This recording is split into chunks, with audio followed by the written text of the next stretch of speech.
Halo semuanya, selamat datang di El Kasus dengan aku Bielsa. Kalau misalkan sebelumnya kalian melihat aku sedikit ada bercanda ketika membahas satu kasus atau satu konten gitu, kali ini aku mencoba untuk sedikit serius tapi tetap santai. Karena pembahasan El Kasus kali ini sedikit penting dan wajib kalian dengarkan kalau misalkan kalian itu pecandu TikTok atau suka main TikTok. Mungkin gak usah terlalu lama basa-basinya ya, openingnya gak usah terlalu lama. Mari kita bahas bagaimana TikTok membuatmu candu dan apa dampak bahayanya buat kita semua. Berikut ini adalah kasusnya.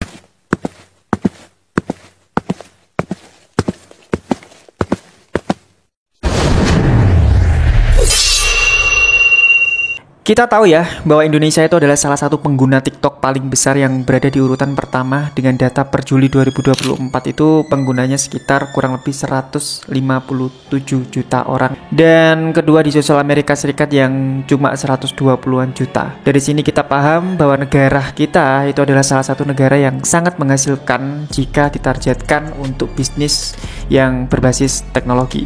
Sebelum aku membahas lebih dalam soal TikTok, mungkin aku jelasin sedikit ya, aplikasi ini dari mana dan kok bisa tiba-tiba masuk Indonesia, biar kita bisa memahami alurnya kemana. Jadi ya, TikTok ini tuh diciptakan oleh seseorang namanya Zhang Yiming dari Tiongkok. Dulu namanya itu bukan TikTok tapi Douyin. Dan perusahaan yang membangun aplikasi ini tuh namanya ByteDance tahun 2016. Terus singkatnya dalam waktu 1 tahun, Douyin ini tuh sudah memiliki 100 juta pengguna dan 1 miliar tayangan video. Dari situ akhirnya Douyin itu melakukan ekspansi keluar dari Cina dengan nama baru sebagai TikTok.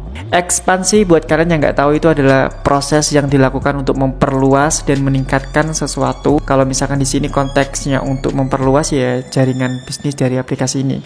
Terus setelah itu ya, karena Indonesia itu adalah salah satu negara yang cukup besar, itu akhirnya TikTok melakukan kerjasama dan menggait beberapa influencer untuk mengenalkan produk ini. Ya dulu mungkin kalau misalkan kalian ngerti ya, yang paling terkenal itu adalah Bowo. Dan aku yakin pasti kalian banyak yang sudah kenal. Terus pada 3 Juli 2018, TikTok itu sempat diblokir oleh Menkominfo gara-gara masalah batasan umur, konten negatif, dan lain-lain hingga sampai momennya TikTok itu diperbolehkan lagi untuk dipakai dan bahkan TikTok juga kerjasama dengan beberapa aplikasi toko online. Itu sedikit pengetahuan soal TikTok. Sekarang kita coba beralih ke poin pentingnya dari pembahasan ini, yaitu tentang sisi gelap TikTok yang nggak semua orang itu sadar. Dan kebetulan juga aku sudah merangkumnya ya dengan sedikit ya riset kecil-kecilan, tanya ke temen dan beberapa orang yang nggak pakai aplikasi TikTok atau cuma sekedar daftar akun tapi nggak suka scroll. Saat ini sangat banyak banget permasalahan yang dialami gara-gara aplikasi ini. Mungkin ya nggak semua, karena ya pasti juga ada yang konten-konten positif atau keren-keren gitu tuh pastinya juga ada. Ya meskipun tetap kalah dengan joget-joget nggak jelas, prank-prank sampah, flexing, dan juga kalimat-kalimat sampah yang membuat ekspektasi orang yang nonton itu berbeda. Coba aku pengen nanya sama kalian yang nonton ini, apa yang kalian pikirkan ketika kalian scroll TikTok? Terus kalian melihat orang yang pamer kemewahan, pamer pasangan, pamer gaya hidup, pamer fisik, dan lain-lain. Aku pengen tahu sudut pandang kalian soal pertanyaan ini. Dan mungkin kalian bisa coba komentar aja bebas. Jadi pada saat aku tanya sama teman-temanku yang mana mereka itu sangat candu banget dengan TikTok. Mau tidur TikTokan, mau makan TikTokan, mau kerja TikTokan, dan bahkan ngobrol sama orang pun juga TikTokan. Terus aku iseng tanya, kenapa kamu gak bisa lepas dari HPmu? Padahal ada beberapa hal yang ketika kamu melakukan itu harusnya kamu gak pegang HP. Ya mungkin kayak contohnya ngobrol, makan, bahkan mungkin saat kerja juga. Dan hasil dari pertanyaanku itu, mereka semua rata-rata menjawab itu gak tahu kenapa ya, pas gak pegang HP itu kayak ngerasa gelisah aja gitu, kayak kepikiran tapi gak tahu apa yang dipikirin. Terus lagi ya, kadang-kadang kalau misalkan aku ngelihat orang yang di atas kita itu kayak ngerasa insecure aja gitu, yang entah soal ekonomi, keluarga, gaya hidup, dan juga fisik, dan yang lain juga gitu. Itu jawaban yang paling banyak aku dengerin. Tapi ada jawaban lain, beberapa diantaranya ya mungkin kayak misalkan rata-rata mereka itu belajar mengenal karakter dari TikTok. Mereka itu lebih percaya dengan TikTok karena TikTok itu lebih pintar dari mereka. Terus bahkan ada yang mencari sumber informasi itu semuanya dari TikTok. Kita tahu dari jawaban ini ternyata dampak dari TikTok sendiri itu ternyata cukup hebat. Aku garis bawahi dulu.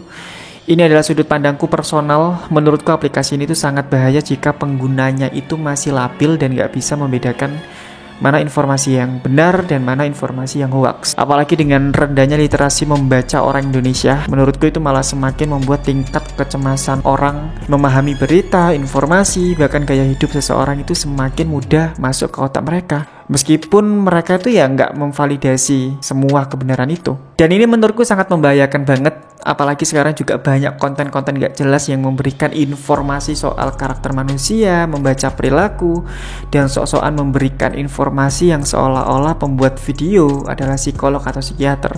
Dan gobloknya, banyak banget yang percaya dengan konten itu dan akhirnya ya hidupnya disetir oleh media sosial. Bukan datang ke psikolog atau psikiater, tapi malah mendiagnosa sendiri bahwa dirinya ternyata kurang ini itu dan alhasil ya nggak punya semangat hidup, gelisah, kurang bersyukur, puncaknya yang ngerendahin diri sendiri. Dan bahkan banyak banget ya kasus yang terjadi gara-gara penggunanya itu asik main TikTok dan akhirnya lupa dengan anaknya, lupa dengan suami, ngelakuin hal bodoh di media sosial meskipun itu sangat memalukan. Itu merasa kayak seneng aja gitu ngelakuinnya, padahal itu sangat-sangat memalukan. Dan hasilnya ya ada yang cerai karena TikTok, dibunuh karena TikTok, dan bahkan depresi dan akhirnya bundir karena TikTok. Itu banyak banget.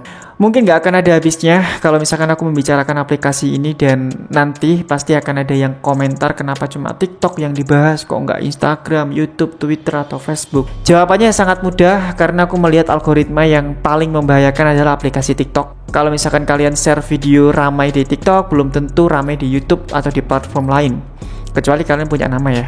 Jadi ini adalah kesimpulan penting dari semua yang kalian dengarkan di atas. Kalian itu hebat untuk diri kalian sendiri, media sosial itu cuma perantara hiburan dan menghasilkan uang. Dan apa yang kamu lihat di sana itu semuanya palsu, dan bahkan video ini juga palsu.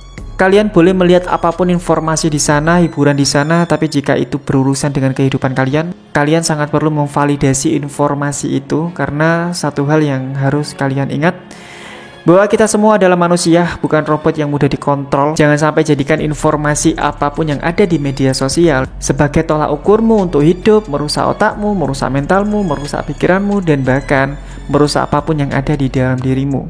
Ingat, kitalah yang mengendalikan media sosial, bukan media sosial yang mengendalikan kita. Aku Bielsa, terima kasih sudah nonton El Kasus sampai habis. Jangan menganggap semua informasi ini pasti benar. Kalau nggak setuju ya silakan komentar, karena ini adalah ruang diskusi, bukan ruang berdebat yang kadang-kadang nggak ada ujungnya.